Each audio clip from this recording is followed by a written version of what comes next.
여러분은 세상에 공짜가 있다고 생각합니까? 공짜가 있다고 생각하는 사람, 없다고 생각하는 사람?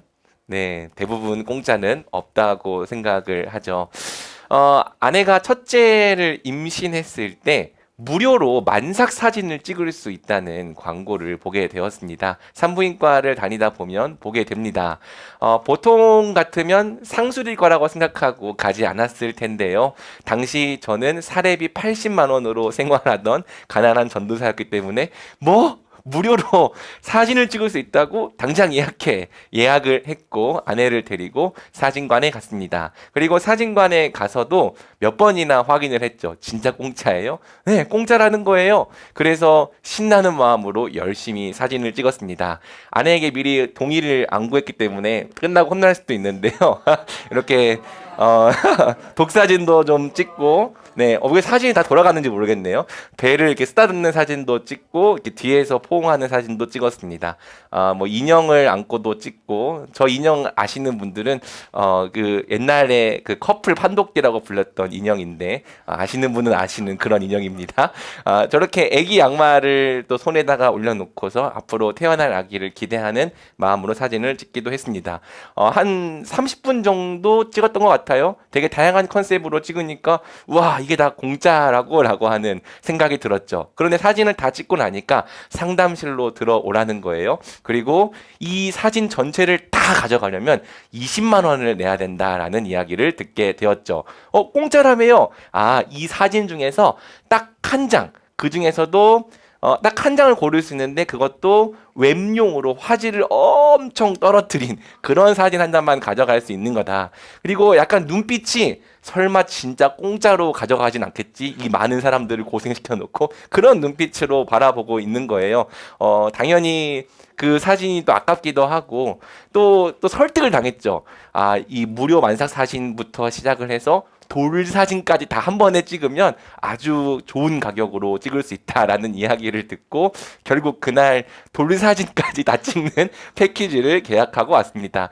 뭐 돌이켜 보니까 하나님 다 채워주셨고 그 사진들은 방금 보여준 것처럼 귀한 추억으로 남아서 잘했다고 생각은 드는데 아무튼 한 가지는 확실히 알게 되었죠. 세상에는 공짜가 없다. 작년쯤이었나 동생이 저에게 회사에서 무료 제주 항공권을 받았다고 보내주었습니다. 그래서 와 드디어 우리 가족이 제주도에 가는 건가 기대를 하고 있었는데요. 그 내용을 잘 읽어보니까 이 항공권만 공짜고 반드시 제휴 호텔과 제휴 렌트카를 사용을 해야 된다는 거예요. 그런데 그 제휴 호텔 가격이 어우, 도저히 저희 가정 형편으로는 갈 수 있는 수준이 아니더라고요. 공짜인 것처럼 보였지만 또 사실은 그 안에 숨겨진 의도가 있었던 것이죠. 세상에는 공짜가 없습니다. 공짜인 것처럼 보여도 다 숨겨진 의도가 있죠. 그래서 우리는 세상을 살아가면 살아갈수록 이 공짜가 없다라는 생각을 더욱더 분명하게 갖게 되는 것 같아요.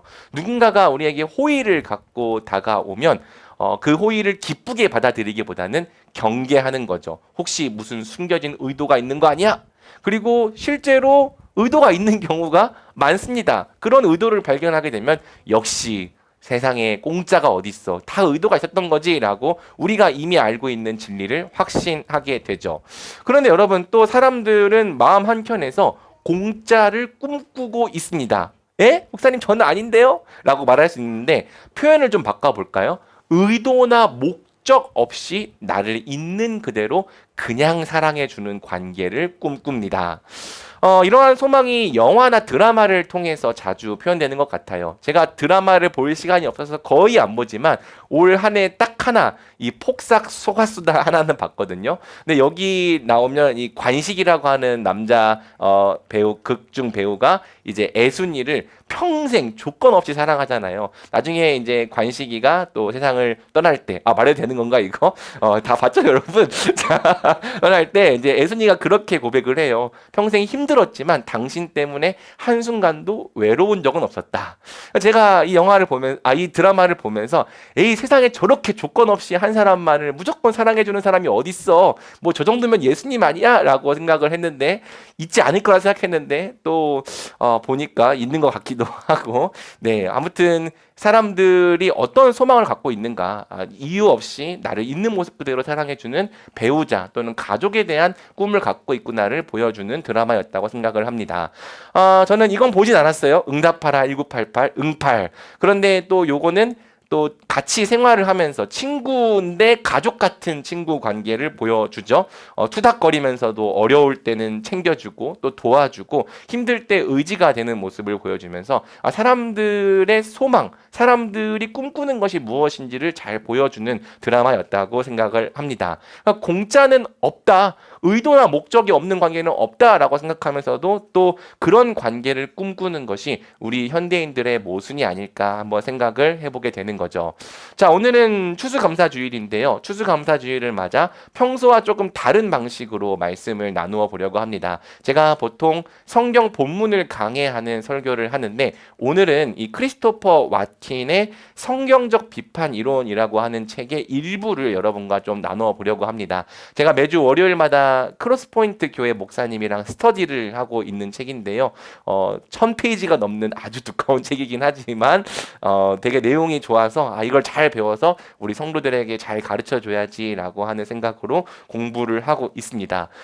특별히 이 내용 중에서도 저는 선물의 신학 과 관련된 내용을 여러분과 나누고 싶습니다. 나누고 싶은 내용은 크게 세 가지인데요. 첫 번째는 선물의 신학과 반대되는 시장 패러다임이 우리 삶과 가치관에 미치는 영향에 대해서 나누어 볼 것입니다. 그리고 두 번째는 선물의 신학, 성경이 말하는 선물의 신학이 우리 믿음과 삶을 어떻게 변화시킬 수 있을지에 대해서 나누어 보려고 합니다. 그리고 마지막으로는 선물의 신학을 믿을 때 우리가 하게 되는 일, 또 해야 하는 일에 대해서 나누는 것으로 오늘 함께 하나님의 말씀을 묵상해 보려고 합니다. 자, 오늘날 우리는 현대 자본주의 시대를 살아가고 있는데요. 이 현대 자본주의의 중심에는 시장 경제 시스템이 있죠. 그리고 시장 경제 시스템의 중심에는 거래, 곧 비즈니스가 존재한다고 할 수 있습니다. 비즈니스를 딱 한마디로 쉽게 정의하기는 쉽지 않지만 한번 이렇게 정의해 볼 수 있을 것 같아요. 서로의 니즈를, 그러니까 서로의 필요를 충족시키기 위한 거래. 그러니까 예를 들어서 고용주는 자신의 매장에서 일해줄 노동자가 필요하겠죠. 노동자는 적당한 돈을 나에게 주면서 나에게 일을 시켜줄 고용자를 찾을 것입니다. 이 두 사람의 이해 관계가 일치할 때, 그러니까 적당한 노동 시간, 적당한 봉급이 또 생각이 맞춰졌을 때 고용자와 노동자의 이 관계가 성립이 되는 거죠. 계약이 성립되는 것입니다. 만약 그 이해관계가 성립되지 않는다면은 협상이 결렬될 것이고요. 여러분들이 아침에 나가서 커피 한 잔 사 마실 때도 비즈니스가 존재합니다. 여러분들은 커피를 필요로 하고 커피를 파는 사장님은 돈을 필요로 하는데 만약 그 커피의 맛이 적당하고 가격도 적당하다면 여러분은 커피를 사겠죠? 너무 비싼데 맛은 없거나 그렇다면 여러분들은 그 커피를 사지 않을 것입니다. 역시 거래 관계, 비즈니스 관계가 존재하는 거죠. 그러니까 서로의 필요를 충족시키기 위한 관계를 비즈니스 관계라고 한번 우리는 정의해 볼 수 있을 것 같습니다. 와키는 이렇게 거래 관계로 모든 것을 바라보는 관점을 시장 패러다임이라고 부릅니다. 그리고 이러한 시장 패러다임이 많은 인간 문화가 가지고 있는 대표적인 구조라고 이야기를 하죠. 그러니까 시장 패러다임은 딱 한마디로 정의하면 이런 거예요. 나도 너에게 필요한 것을 줄 테니 너도 나에게 필요한 것을 내놓아라. 특별히 기업 문화는 완벽하게 시장 패러다임이 지배하고 있다고 해도 무방하죠. 필요하면 고용하고 필요하지 않으면 해고하고. 이러한 비즈니스 관계가 성립되려면 우리 모두 협상 테이블 위에 올려놓을 것이 필요합니다. 그 테이블 위에 올려놓을 게 돈일 수도 있고요. 어떤 능력일 수도 있겠죠. 또 제공할 게 없다면 노동력을 올려놓을 수 있겠고요. 올려놓을 것이 적을수록 협상에 불리해지고요. 올려놓을 것이 하나도 없는 사람은 협상에 낄 협상의 길 자격조차 되지 않죠. 아, 오늘 입술이 잘 안 풀리는데 그냥 그러려니 해주시면 되겠습니다. 아, 문제는요, 이러한 시장 패러다임이 단순히 우리가 일하는 곳에서만 적용되는 개념이 아니라 점점 개인의 가치관과 세계관까지 장악하고 있다는 거예요. 와킨의 말을 한번 들어볼래요? 그것은 현대적, 세속적 모습으로 기업 문화를 가장 명백하게 지배하지만 개인의 삶 또한 점점 장악하고 있다. 그러니까 시장 패러다임이 세상을 이해하고 설명하는 일종의 진리가 되어 버렸다는 것이죠. 그러니까 패러다임이란 인식의 틀이잖아요. 어떤 걸 바라볼 때 그 틀을 통해서 세상을 바라보는 것인데, 이제 사람들은 모든 것을 바라볼 때 거래 관계로 여기게 되었다. 비즈니스 관계로 여기게 되었다. 기브 앤 테이크의 관계로 여기게 되었다라고 와키는 이야기를 하는 것입니다. 제가 어떤 모임에 갔는데 한 목사님이 계속 되게 젊은 목사님, 비닐을 쓰고 다니는 되게 젊은 목사님, 목사가 비닐을 쓴다면 굉장히 젊은 거죠. 네, 사실 목사님이 그냥 어울리지 않고 혼자 계신 거예요. 그래서 제가 가서 목사님 왜 혼자 계세요? 같이 좀 오시죠라고 진짜 어울리지도 않는 오지랖을 한번 떨었습니다. 저도 원래 혼자 있는 편인데 아무튼 그랬더니 그 목사님이 그렇게 얘기를 하더라고요. 아, 여기 있는 사람들과 어차피 어울려도요 저한테 유익될 게 없어서요라고 이야기를 하는 거예요. 요즘 MG 목사님들은 요렇구나. 야, 나도 M인데 좀 많이 다른데 라는 생각이 좀 들었습니다. 그러니까 어떤 생각이 있는 겁니까? 얻을 게 없다면 어울릴 필요도 없다. 이익이 없다면 상대할 가치도 없다라는 생각이 있더라. 그런데 놀라운 것은 그런 생각이 과연 그 목사님에게만 있나? 나에게도 사실은 어느 정도 있다. 어디에 갔을 때 별로 이익이 되지 않는다면 상대할 가치가 없다라고 생각하는 마음이 제 안에 있더라는 것이죠. 미국의 굉장히 유명한 정치 철학자인 마이클 샌델이 이렇게 이야기를 합니다. 이제 우리의 세상은 시장 경제에서 시장 사회로 옮겨갔다. 한번 읽어봐 줄게요. 사랑, 안전, 정체성을 포함한 모든 것이 흥정과 매매의 대상이 되었기 때문에 우리는 시장 경제에서 시장 사회로 옮겨갔다. 무슨 뜻인지 이해가 됩니까? 더 이상 이 시장 패러다임은 경제만 지배하는 시스템이 아니라는 거예요.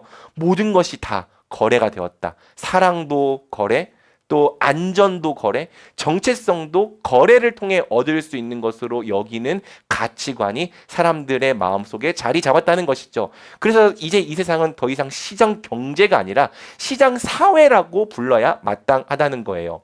여러분, 이러한 시장 패러다임은요, 우리를 각각 값을 매길 수 있는 거래 가능한 상품으로 만듭니다. 이 상품의 생산자로 만들기도 하고 이 상품의 소비자로 만들기도 합니다.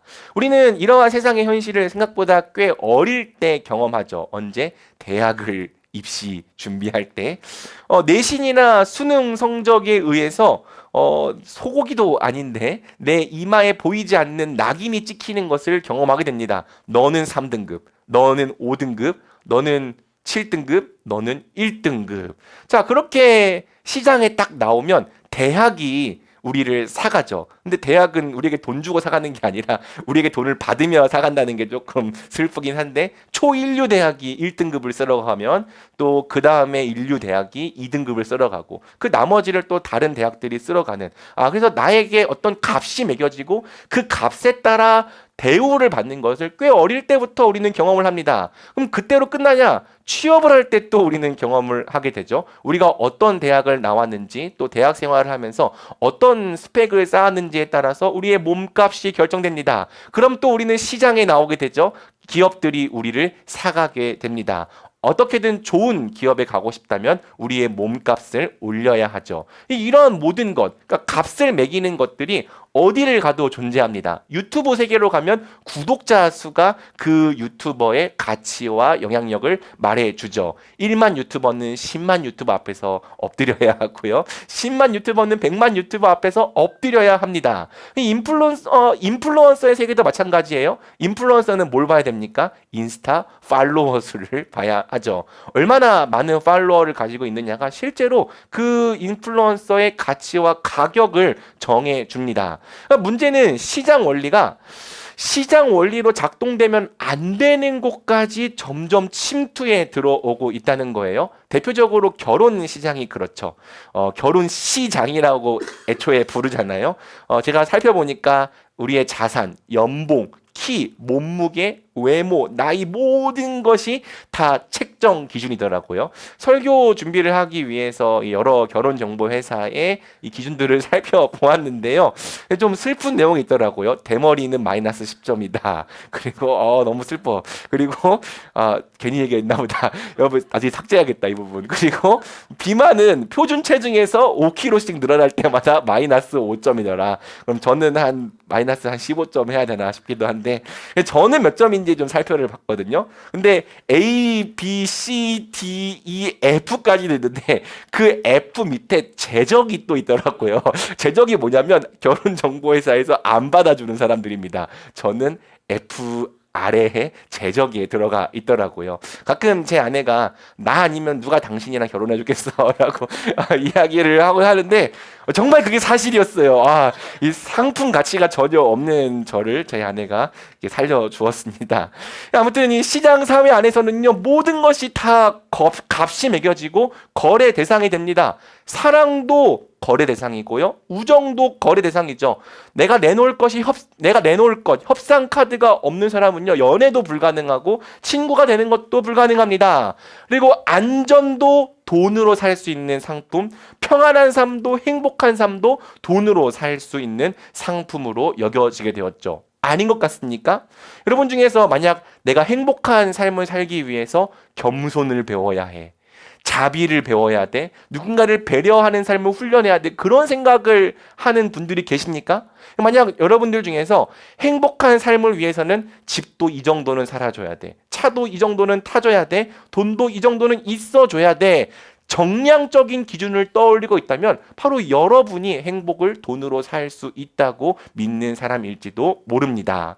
그리고 오늘날에는요, 나는 특별하고 존귀한 사람이야 라는 이 정체성조차 돈으로 살 수 있다고 믿게 되었죠. 왜 인스타에 이렇게 명품 가방을 찍어서 올립니까? 물론 가져도 됩니다. 우리는 선진국이니까. 그런데 그걸 사려고 하는 그 마음속에는요, 이러한 가방을 갖고 다니는 나는 특별한 사람이야 라는 메시지를 전달하고 싶은 거죠. 여러분들이 어디 갔을 때 맛집에 가서 맛있는 그 음식, 그 줄 몇 시간 기다려서 먹어야 되는 그 맛집의 사진을 찍어서 올리는 것도, 어떤 핫플레이스에 가서 거기서 와 이러고 찍고 사진 올리는 것도 나는 이런 걸 경험하고 있는 특별한 사람이야. 어떻게 보면 정체성을 돈으로 구매하고 있는 행위라고 할 수 있죠.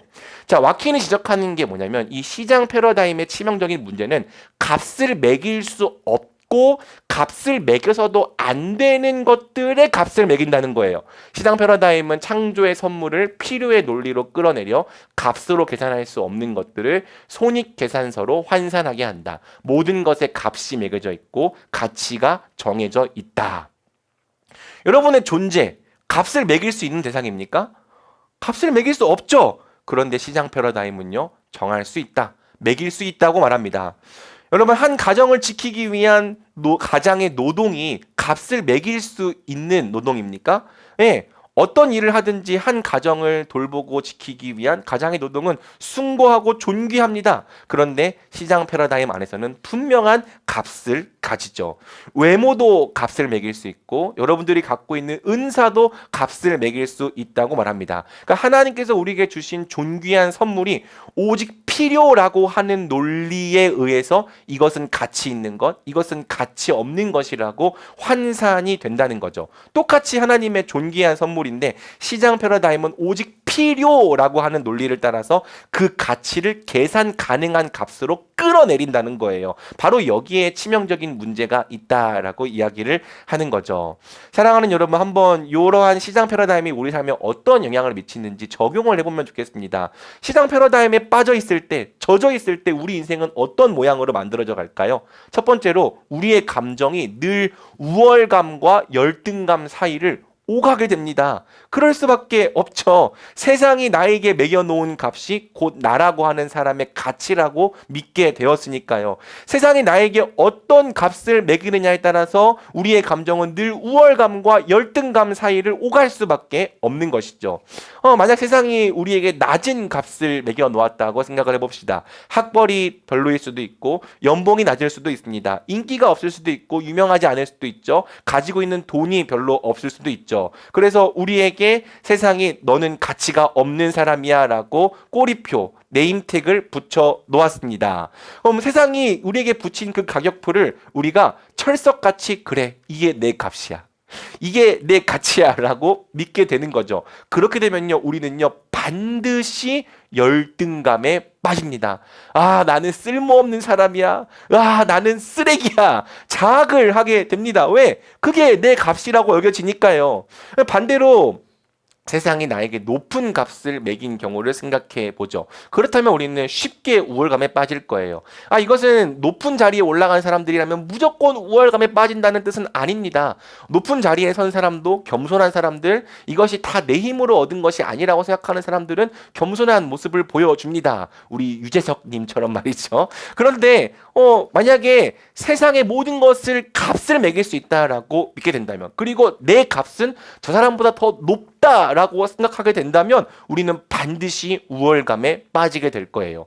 잊혀질만 하면 갑질 논란이 들려오는 이유도 바로 여기에 있다고 생각을 합니다. 막 배달 일을 한다고 무시하고 경비 일을 한다고 막 두드려 패서 그 경비가 죽게 만들고, 이러한 행동을 하는 그 마음속 근원에는 무슨 생각이 있는가? 사람에게 값을 매길 수 있다고 생각하는 마음. 네 값과 내 값은 다르다. 내 값이 더 높기 때문에 너는 내 앞에서 비굴해져야 된다라는 마음이 있는 것 같습니다.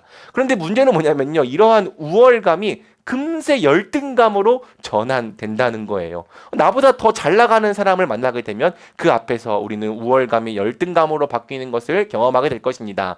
그리고 내가 내 값이라고 여겨왔던 것들이 어느 한순간 사라지거나 무너지게 될 때 우리는 열등감과 좌절감에 빠져서 다시는 일어나지 못하게 될 수도 있죠. 이런 면에서 우월감과 열등감은 동전의 양면이라는 이야기를 많이 합니다. 왜?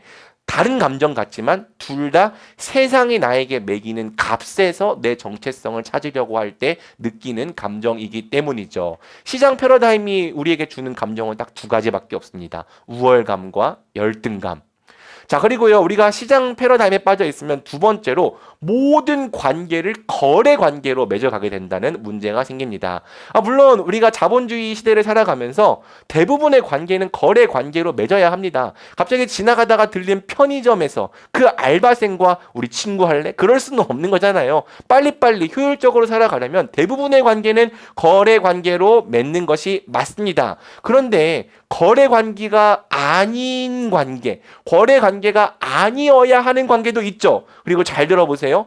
우리를 진짜 행복하게 만들어주는 관계는 오직 거래 관계가 아닌 관계뿐입니다. 바꿔 말하면 어떤 의도나 목적을 가지고 우리에게 다가오는 관계가 아닌 관계, 나에게 무언가를 얻기 위해서 나에게 다가오는 관계가 아닌 관계뿐입니다. 그냥 함께 있어주는 그런 관계가 우리를 행복하게 한다고요. 그런데 시장 패러다임은 거래 관계가 되어서는 안 되는 관계조차 거래의 기준으로 만들어 가게 하는 것이죠. 가족을 그 기준으로, 또 친구를 그 기준으로, 무엇보다 하나님의 가족인 교회의 형제 자매를 거래 관계로서 만들어 가게 만드는 거예요. 이익이 되면 거래하지만 이익이 안 되면 언제든지 손절할 수 있는 관계처럼 생각을 하게 만든다는 것이죠.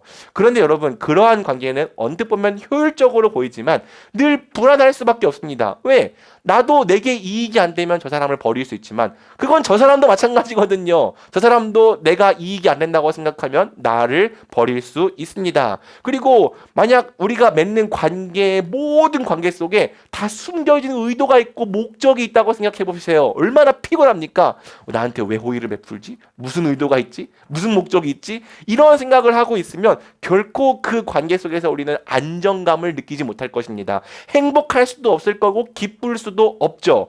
행복하기 원한다면 목적이나 의도가 없는 관계를 맺어갈 할 줄 알아야 하는데 시장 패러다임은 그런 관계를 우리에게 가르쳐 주지 않습니다. 오직 거래를 가르칠 뿐이죠.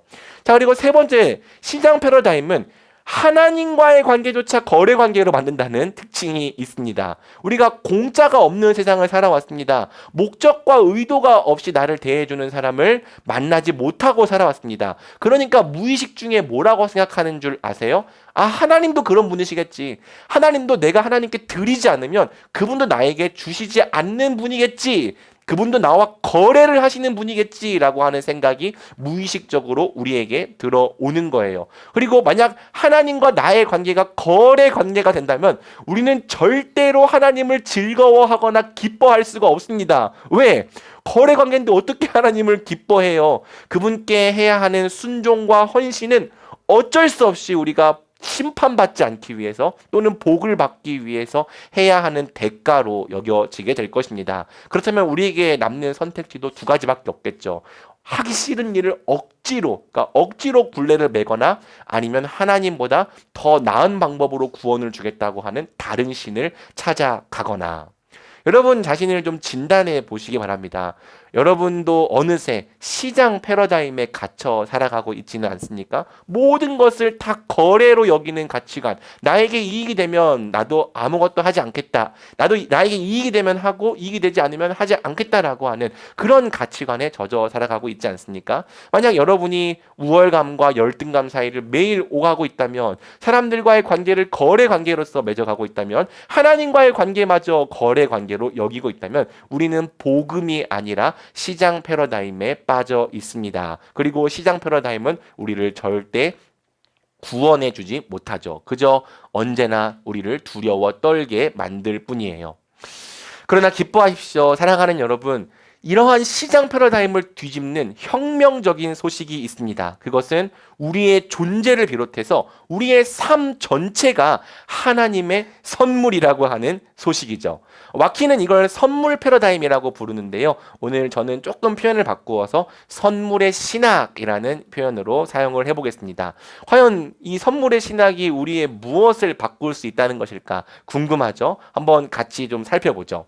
여러분, 성경이 증언하는 하나님은 한결같이 선물을 주시는 하나님입니다. 대부분의 종교에서 신은 선물 대신 거래를 하는 존재죠. 그리고 거래를 한다는 것은 그 신에게 부족함이 있다는 방증입니다. 그렇잖아요. 그 신에게 부족한 게 있고 필요한 게 있으니까 거래를 하는 거죠. 그 신이 명예에 굶주렸든지 피에 굶주렸든지 사륙에 굶주렸든지 어떤 결핍이 그 신에게 있기 때문에 신이 인간과 거래를 하는 거죠. 하지만 성경이 말하는 바 하나님은 부족함이 하나도 없으신 분입니다. 그분은요, 사람의 손으로 섬김을 받으셔야 하는 분이 아닙니다. 그분은 이미 우리의 모든 재물과 우리의 모든 시간, 우리의 모든 재능, 아니 우리의 존재 자체를 소유하고 계십니다.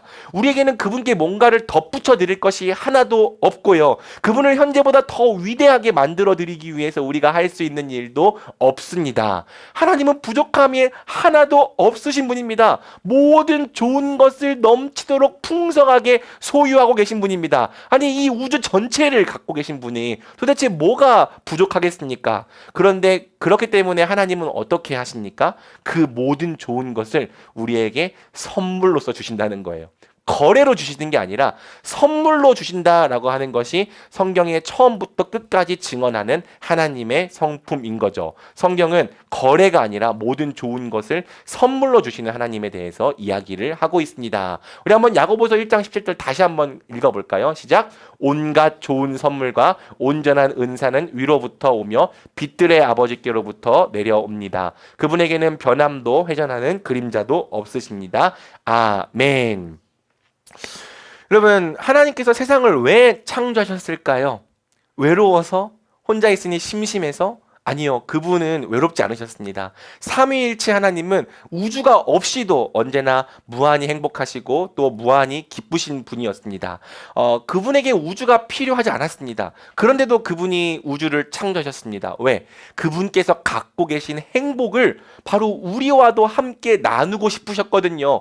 삼위 하나님이 누리시던 그 무한한 기쁨, 기쁨을 우리에게 선물로 주고 싶으셨기 때문입니다. 와킨의 책 내용을 조금 읽어줄게요. 우리도 우주도 꼭 필요한 것은 아니다.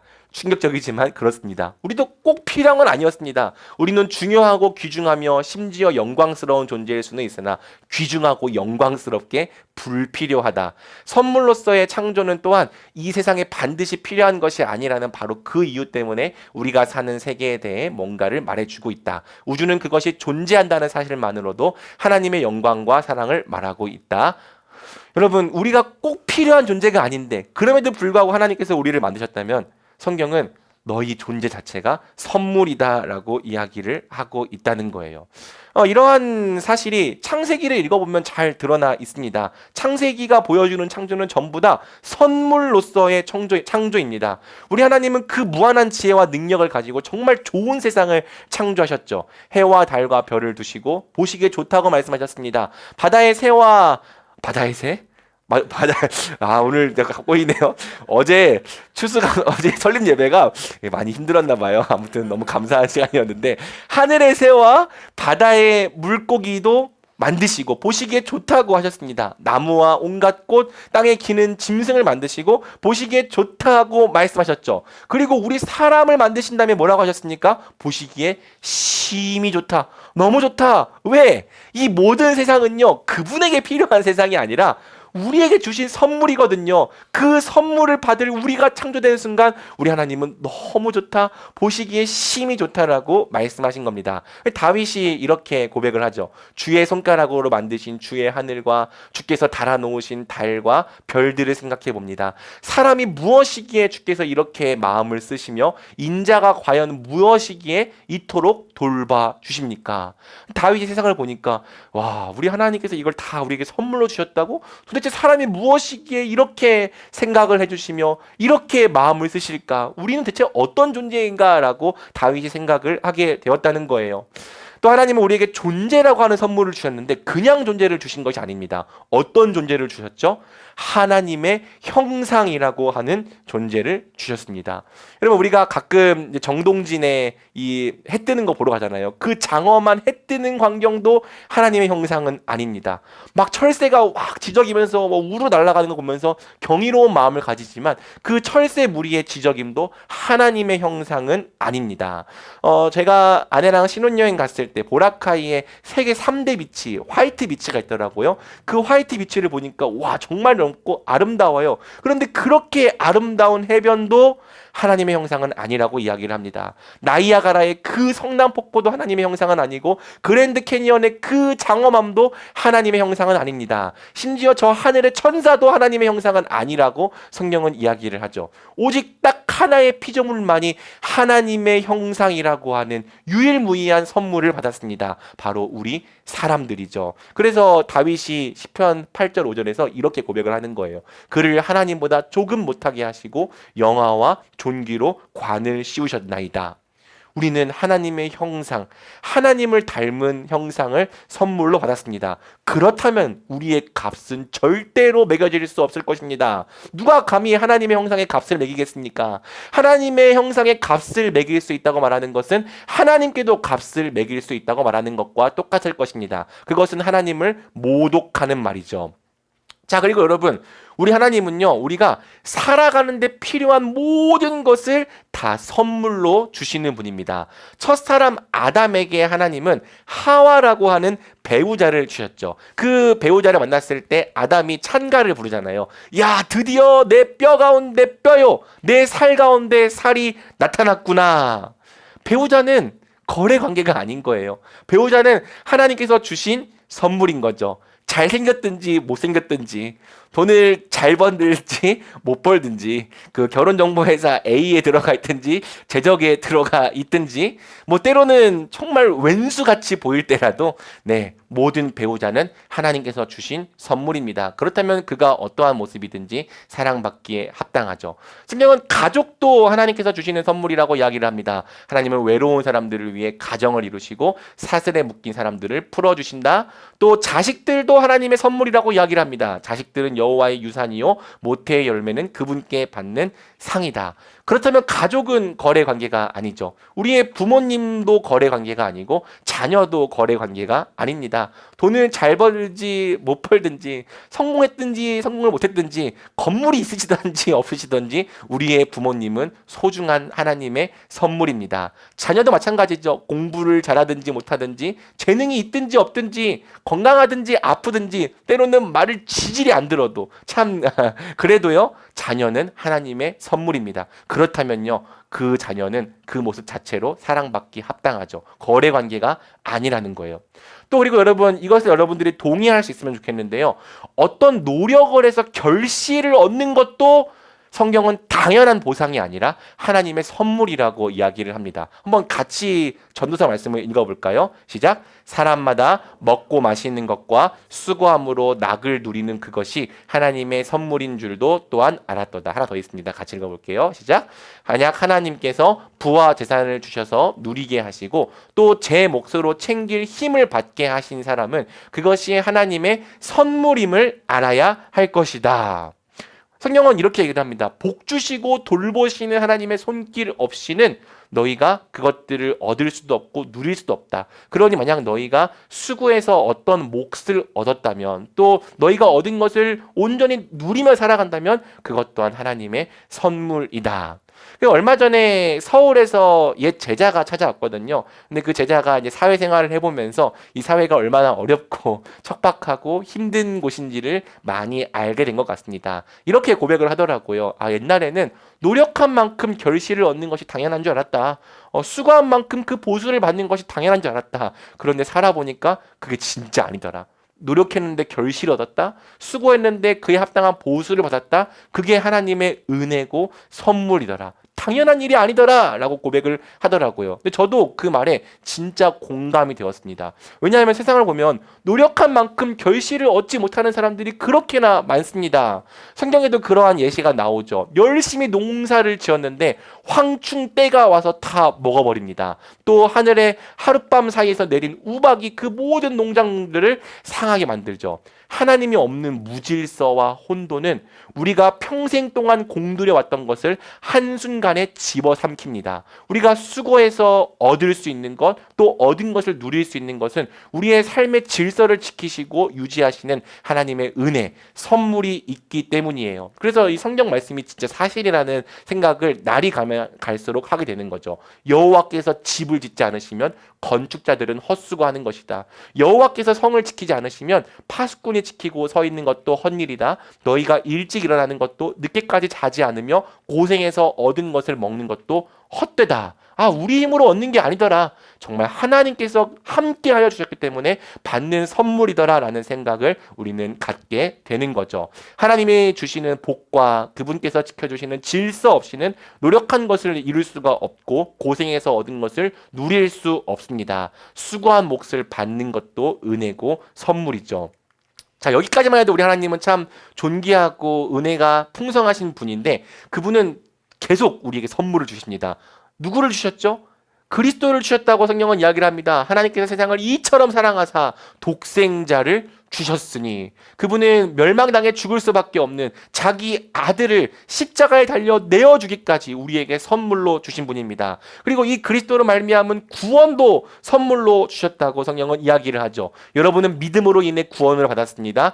이것은 여러분에게서 나온 것이 아니요 하나님의 선물입니다. 죽어 마땅한 죄인에게 우리 하나님은 영생을 그냥 선물로 주셨습니다. 자녀가 되는 권세를 주셨고요. 하나님 나라의 상속권을 주셨습니다. 이 모든 것을 우리에게 거래로 주신 것이 아니라 그냥 값없이 선물로 주셨다는 것이 성경의 선포입니다. 그리고 마지막으로 성경이 또 뭐라고 얘기합니까? 자기 아들을 아끼지 않고 우리 모두를 위해 내어주신 분께서 어떻게 아들과 함께 모든 것을 우리에게 은혜로 선물로 주지 않겠습니까? 지금까지도 선물을 주신 하나님께서 앞으로도 너에게 계속 선물을 주실 것이다. 자기 아들을 아끼지 않고 내어주신 분이 정말 모든 것 다 너희에게 주실 것이다 라고 성경은 이야기를 하고 있습니다. 성경에 말하는 바 처음부터 끝까지 우리 하나님은 모든 것을 선물로 주시는 좋으신 하나님이죠. 자, 여러분 이러한 선물의 신학이 우리 인생을 어떻게 변화시킬 수 있을지 적용해 보면 좋겠습니다. 첫 번째로 우리가 선물의 신학을 진짜로 믿잖아요. 하나님과 우리의 관계가 변화됩니다. 이전까지는 전에는 우리가 하나님과 거래하려고 했습니다. 그런데 이제는 더 이상 그분과 거래하려고 하지 않고요. 하나님께서 우리에게 값없이 주신 선물을 감사로 받게 되는 거죠. 우리가 바울 서신을 보면 막 율법의 행위를 의지하지 말고 예수 그리스도를 믿으라는 얘기가 나오잖아요. 그거 굉장히 어렵게 느껴지는데 딱 한마디로 말하면 이겁니다. 구원을 네가 네 노력으로 얻은 것이 아니라 하나님의 선물이라는 사실을 인정하라는 뜻이에요. 우리 하나님은 너희가 얻을 수 없기 때문에 내가 선물로 주시겠다라고 얘기하는데 아니요 주님, 우리는 주님의 구원을 선물로 받지 않겠습니다. 내가 노력해서, 내가 열심히 기도하고, 내가 열심히 선행을 해서 그걸 얻겠습니다라고 말하니까 이런 이유 때문에 율법의 행위는 하나님께서 악하다라고 평가하신다는 거예요. 반대로 네 주님, 저는 그걸 스스로 얻을 수 없지만 하나님이 주시는 선물을 그냥 값없이 감사함으로 받겠습니다 라고 고백하는 사람들을 하나님께서 의롭게 여기신다는 것이죠. 선물의 신학을 우리가 믿게 될 때 우리는 하나님 앞에 거래로 내놓을 것이 없어서 절망하는 일을 더 이상 경험하지 않게 될 것입니다. 그리고 왜 내가 한 수고와 헌신의 정당한 복을 주시지 않았느냐, 하나님 앞에서 마치 임금이 체불된 사람처럼 분노하는 일도 사라질 것입니다. 그저 우리는 모든 일이 하나님의 은혜라는 사실을 고백하게 될 것입니다. 내 노력으로 얻은 것이 아니라 하나님의 선물이라고 선포하게 될 것입니다. 오늘 우리가 고백했던 찬양의 가사처럼요. 내가 누려왔던 모든 것들이, 내가 지나왔던 모든 시간이, 내가 걸어왔던 모든 순간이 당연한 것 아니라 은혜였어. 내가 이 땅에 태어나 사는 것, 어린아이 시절과 지금까지 숨을 쉬며 살며 꿈을 꾸는 삶, 당연한 것 아니라 은혜였어. 아, 모든 것이 은혜구나.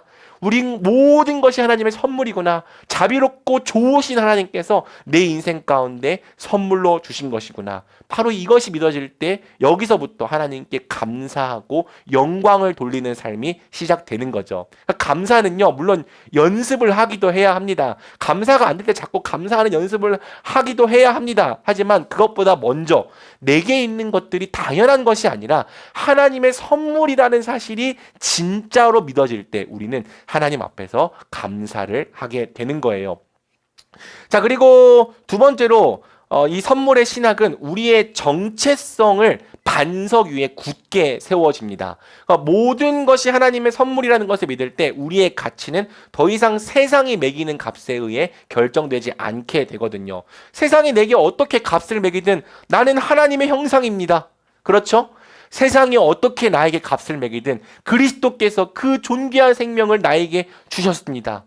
세상이 내 가치를 어떻게 평가하든 나에게 있는 모든 것은 하나님의 선물입니다. 세상이 내 능력에 어떤 값을 매기든 모든 것이 하나님께서 선물로 주신 은사죠. 그러니까 세상은 아까 말했던 것처럼 오직 필요라고 하는 기준에 따라서 너는 가치 있는 사람, 너는 가치 없는 사람이라고 평가하지만 모든 것이 하나님의 선물이라고 하는 진리는요, 내게 있는 것을 어떤 것이든지 귀하게 여기게 만듭니다. 왜? 저 사람에게 있는 것도 하나님의 선물, 나에게 있는 것도 하나님의 선물. 질투하고 시기하기보다는 내게 있는 것을 감사하고 기쁘게 받게 만드는 거죠. 그리고 그때부터 우리는요, 왜 나에게 이것밖에 없지라고 절망하지 않게 될 것입니다. 그리고 왜 나는 이것밖에 못하지라고 남들과 비교하면서 스스로를 자학하지 않게 될 것입니다.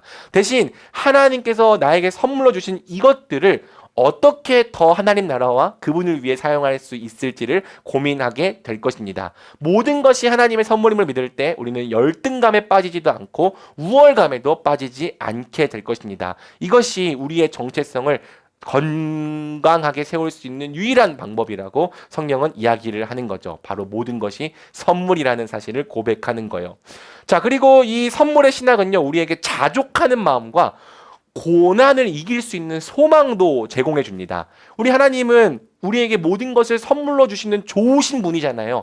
그 좋으신 분께서 나에게 주시지 않으셨다면 그 주시지 않은 것도 사랑에서 기인한 것임을 우리는 믿을 수 있는 거죠. 그렇다면 주시지 않은 것에도 감사할 수 있습니다. 그러니까 하나님께서 여러분에게 필요한 것을 주시지 않는 이유, 지금 당장 여러분들이 기도하고 간구하는 것을 주시지 않는 이유는요, 여러분이 협상에 필요한 충분한 카드를 준비하지 못했기 때문이 아닙니다. 모든 것을 값없이 주시는 분께서 주시지 않으셨다면 거기에는 반드시 사랑이라고 하는 이유가 존재합니다. 여러분, 우리도 그렇잖아요. 저희에게 세 자녀가 있는데 사랑하기 때문에 주지 않는 게 정말로 많습니다. 탄산음료 못 마시게 하고요. 단 음식도 웬만하면 절제시킵니다.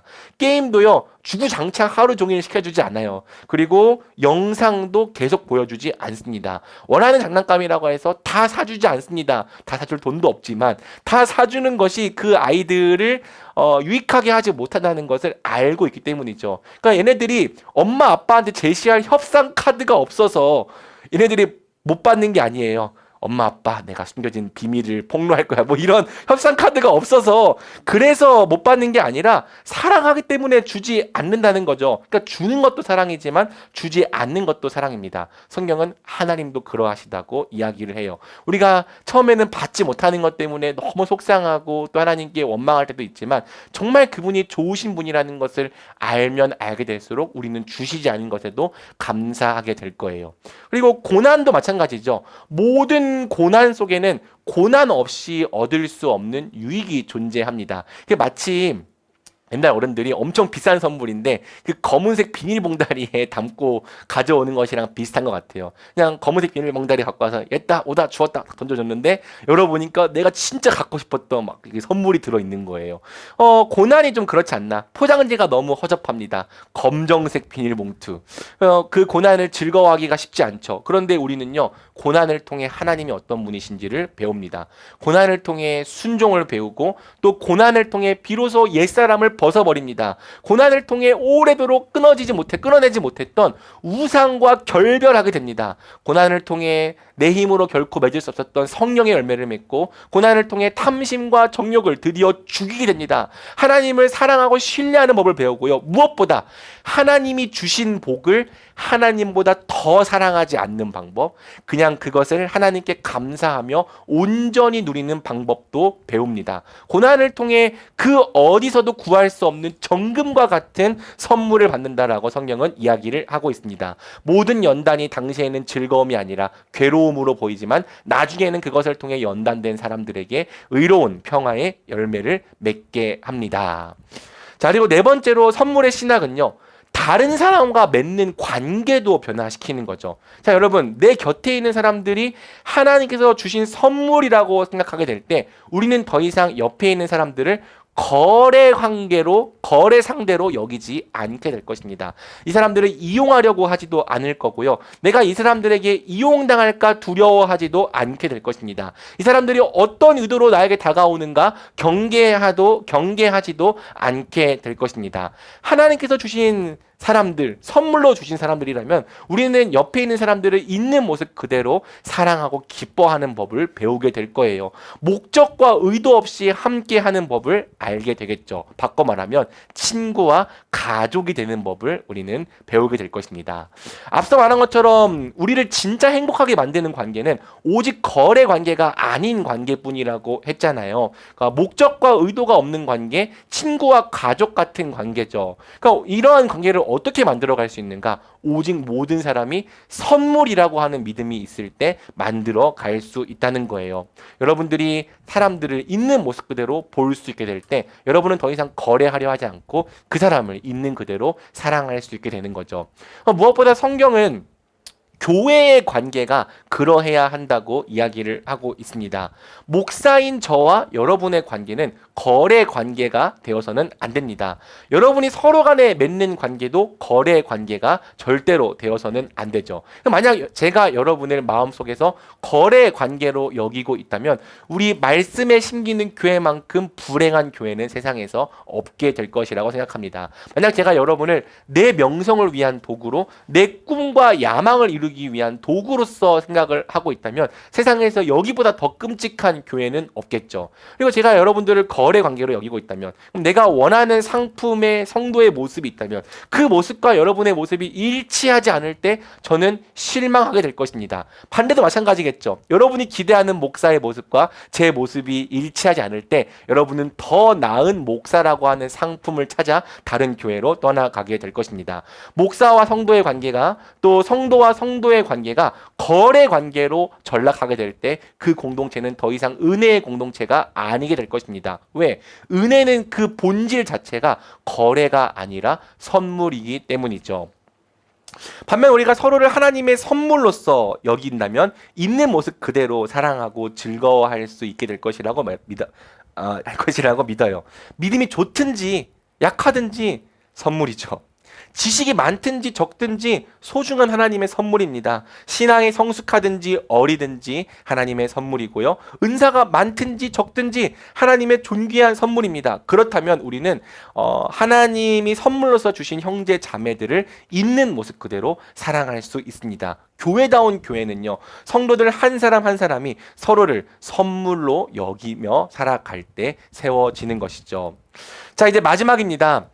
선물의 신학을 믿을 때 우리가 해야 하는 일, 또 하게 되는 일에 대해서 나누는 것으로 오늘 설교를 마치려고 합니다. 여러분, 만약 하나님께서 모든 것을 선물로 주신다는 것을 여러분이 그저 교리나 논리가 아니라 진짜 여러분의 가치관과 또 믿음으로 받아들이잖아요. 반드시 여러분에게 일어나는 변화가 있습니다. 바로 여러분도 다른 사람과 선물을 나누게 된다는 것이죠. 예수님께서 가르쳐 주신 것이 바로 이것입니다. 하나님 백성은 어떻게 사는가? 이것이죠. 같이 읽어볼까요? 너희가 거저 받았으니 거저 주라. 네, 여러분, 거래를 통해서 얻는다고 생각하는 사람은요, 자신의 것을 절대 거저 줄 수가 없습니다. 나에게 있는 것을 네가 갖기 원한다면 너도 너에게 있는 것을 가져오라라고 이야기할 뿐이죠. 하지만 나에게 있는 모든 것이 선물인 것을 믿잖아요. 우리는 내가 선물로서 받은 것을 기꺼이 다른 사람과 나눌 수 있습니다. 바로 여기서 세상과 구별된 그리스도인들의 독특한 삶이 나오기 시작하는 거예요. 세상은 거래를 하려고 하는데 우리 그리스도인들은 선물을 주려고 하거든요. 여러분, 제가 경험했던 하나님의 사람들은요, 다 그런 사람들이었습니다. 진짜 성숙한 하나님의 사람들은요, 늘 선물을 주는 사람들이었습니다. 그러니까 뭐 포장지에 선물 줬다는 것만 얘기하는 게 아니라 자신의 있는 것들을 값없이 나누어 주는 사람들이었다는 거죠. 그 사람들은 무언가를 받기 위해서 저에게 주지 않았습니다. 그냥 값없이 선물로 내주었습니다. 지금까지 살면서 얼마나 많은 선물을 받았는지 모르겠어요. 여러분, 어제 우리 교회가 설립 예배를 드렸는데 지금 우리가 예배를 드리고 있는 이 장소도요, 절대 거래로 얻었다고 말할 수 없는 것입니다. 많은 분들이 우리에게 선물로서 자기에게 있는 것들을 내어 주었습니다. 우리가 함께 교회가 된 것, 이 좋은 곳에서 예배를 드리게 된 것 모두 다 하나님의 선물이죠. 그리고 여러분, 선물을 계속 받다 보면 반드시 이런 생각이 들게 됩니다. 나도 선물을 주고 싶다. 진짜 그렇더라고요. 제가 원래 선물을 진짜 할 줄 모르는 사람이었습니다. 그래서 아내랑 연애할 때도 제발 선물을 좀 이렇게 소소한 것 좀 해볼 수 없겠냐라는 이 혼을 많이 났는데 아직도 안 고쳐져요. 그런데 선물을 계속 받다 보니까요, 저도 어떤 생각이 드는지 아십니까? 내가 값없이 받았기 때문에 나도 값없이 사람들에게 주고 싶다. 대가를 기대하지 않고 주게 됩니다. 돌려받을 것을 기대하지 않고 내 것을 주게 됩니다. 아, 하나님의 백성은 성숙해질수록 선물을 나누는 사람이 되어가는구나를 깨닫게 된 것이죠. 하나님의 백성에게는 이러한 삶이 익숙하지만 하나님의 은혜를 모르고 살아가는 세상 사람들에게는 굉장히 낯선 삶입니다. 그래서 우리가 선물을 나누는 삶을 몸에 배게 하고 또 세상에서 그렇게 살아갈 때 세상은 우리에게 모든 것을 값없이 주시는 하나님의 자비로우심을 경험하게 되는 것이죠. 선물의 신학은 거래로 내놓을 것이 전혀 없는 사람도 마땅히 선물을 받기에 합당하다는 믿음으로 우리를 이끌어갑니다.